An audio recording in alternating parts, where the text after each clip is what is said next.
Welcome to Anis garden. Please எங்கள் சேனலை subscribe பண்ணுங்க அண்ட் பெல் பட்டனை கிளிக் பண்ணுங்க. இன்னைக்கு நம்மளோட கார்டனில் புதுசாக என்னென்ன பிளான்ட் வளர்ந்துருக்குங்கிறத பற்றி தான் நம்ம இன்னைக்கு பார்க்க போகிறோம். முதல்ல நம்ம பார்க்க போகிறது பூண்டு செடி. பாருங்க, இங்கே நான் ஒரு ரெண்டு பல்லு பூண்டை மட்டும் ஒரு டப்பாவில் மண்ணு கொட்டி முளைக்க வச்சுருந்தேன்.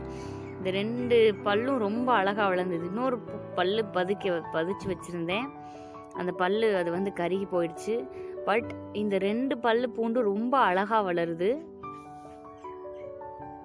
அடுத்து நான் போட்ட விதை வெண்டிக்காய் விதை கொஞ்ச நேரத்துக்கு முன்னாடி மழை பெஞ்சுது. அதனுடைய துளிகள் ரொம்ப அழகா அந்த இலை மேல இருக்கு.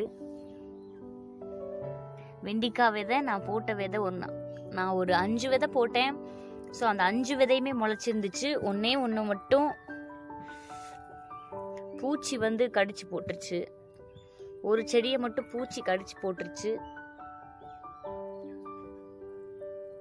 அடுத்தது சீனி வரங்காய் விதை போட்டிருந்தேன். பாருங்க, ரொம்ப அழகா அந்த செடி வளர்ந்துருக்கு. எதுவுமே பண்ணலை, எந்த உரம் எதுவுமே போடலை, ஜஸ்ட் விதை இருந்தது.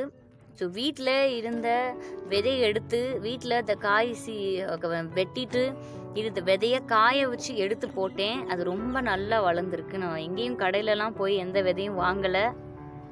அடுத்தது பார்த்தீங்கன்னா அவரை செடி. இங்கே பாருங்க, அவரை பூ விட்டுருக்கு. ஒரே முதல் பிஞ்சு விட்டுருக்கு. அவரை பாருங்க, தெரியுதா? முதல் பிஞ்சு விட்டுருக்கு. I am so happy for this.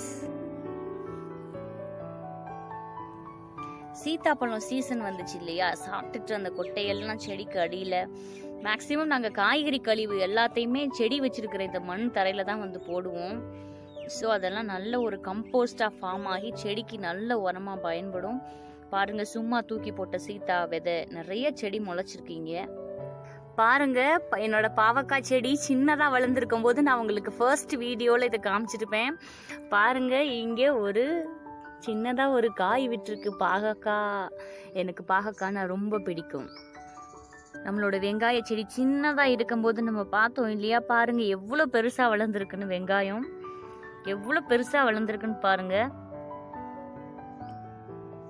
ரொம்ப அழகாக வளர்ந்துருக்கு. ஸோ நம்ம நெக்ஸ்ட் நம்மளோட சப்போட்டா மரத்தில் எவ்வளோ பழம் முளைச்சிருக்குங்கிறத பார்க்க போகிறோம். பாருங்க, நிறைய சப்போட்டா பழம் முளைச்சிருக்கு. ஸோ பாருங்க, ரொம்ப அழகாக இருக்கு. செடியை பார்க்கவே ரொம்ப அழகாக இருக்கு. தெரியுதா உங்களுக்கு? ரொம்ப அழகாக இருக்கு. ஏகப்பட்ட பழம் இருக்கு செடியில். செடி ஃபுல். அடுத்தது இது வரைக்கும் நம்ம வீட்டில் பார்க்காத பிளான்ட், நம்மளோட தோட்டத்தில் பார்க்காத ஒரு செடினா ஆரஞ்சு செடி. ஸோ இது ஆரஞ்சு தான். இது நார்த்தம்பழமோ எலுமிச்சியோ கிடையாது. இது ஆரஞ்சு செடி. இங்கேருந்து நிறைய ஆரஞ்சு நாங்கள் பறித்து சாப்பிட்ருக்கோம். பாருங்கள், ஆரஞ்சோட பூ.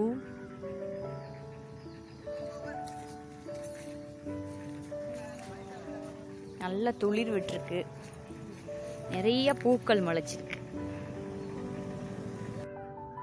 அடுத்தது கடுகு. நான் அஞ்சரைப்பட்டியில் வேஸ்ட்டாக இருக்கிற அந்த எக்ஸஸாக குப்பை மாதிரி இருக்கும் இல்லையா? நம்ம அஞ்சரைப்பட்டி க்ளீன் பண்ணும்போது நம்மளுக்கு கிடைக்கும் இல்லையா? உள்ளுக்குள்ளேயே இந்த பாக்ஸுக்குள்ளே விழுந்து கிடக்கிற அந்த கடுகு எடுத்துகிட்டு போட்டேன். பாருங்கள், ரொம்ப அழகாக வளர்ந்துருக்கு. கடுகு ரொம்ப அழகாக வளர்ந்துருக்கு. ஸோ வீவர்ஸ், டுடே நம்ம கார்டனில் இருந்த செடி எல்லாத்தையும் நம்ம பார்த்தாச்சு.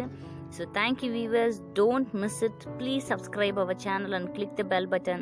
Bye bye and see the next video for new plans.